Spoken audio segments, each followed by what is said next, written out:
好来，乡亲啊，咱回头来看即届火车的事故，造成重大的伤亡。有生还者甲现场救灾的人员，因为伤过惊狂，出现着困眠的障碍、负面的情绪，讲这个头壳内不时都会浮现出迄个死亡的场景。医生讲，若是1个月后也惊袂出来，要小心，可能会来产生着创伤后压力症候群。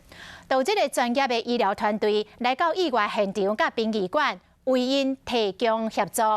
另外，有医师来建议，若是打来坐火车会惊，会当找一个安心小物踮伫个身躯边，来降低内心的焦虑。蛮严重的啦，整个大体真的就是无法想象的那种画面。 花莲建案消防分队二小想到伫第一时间就前往代替泰罗过后事故的地点投入救援行动。到了现场才知道说。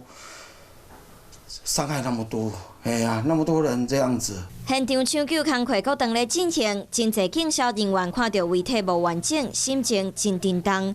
搁有我的人出现亏欠的情绪，受难者的家属失眠做噩梦。医生呼吁1个月了后，若要是行袂出来，要设置创伤后压力症候群，特别在量表，互大家会使来问。 助人者也是一样，暴露在这些压力之下，所以也要好好的照顾自己。越早的去关注这些的话，那及时的做处理，我想可以把这些影响跟不适减少到最低。甚至有民众唔敢搁坐火车，捌伫第一线关心救难人员的花莲药理病院院长来到台东为家属提供解放。 小朋友会带一个这个小东西放在身上很安心，什么东西放在身上会让人安心的，那其实就可以带着，好，这是一个很直接的帮助。经过悲伤需要时间，医生呼吁要写把家己的情绪表达出来，把脚步放好慢，维持规律的生活，必要的时挂号求诊，拢会当互家己较好过。